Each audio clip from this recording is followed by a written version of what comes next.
Miongoni mwa fadhila za mwezi huu mtukufu wa Muharram ni kwamba inapendeza ndani ya mwezi huu wa Muharram huu tulionao, yapendeza kukithirisha as-saum, watu kufunga sana katika huu mwezi wa Muharram.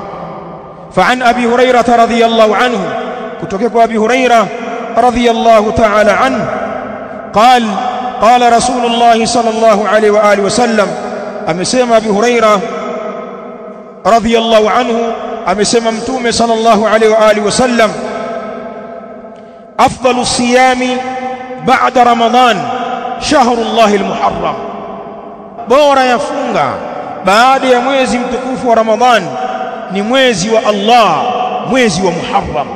Funga iliyokuwa bora baada ya funga ya Ramadhan ni funga inayofungwa katika mwezi huu wa Muharram.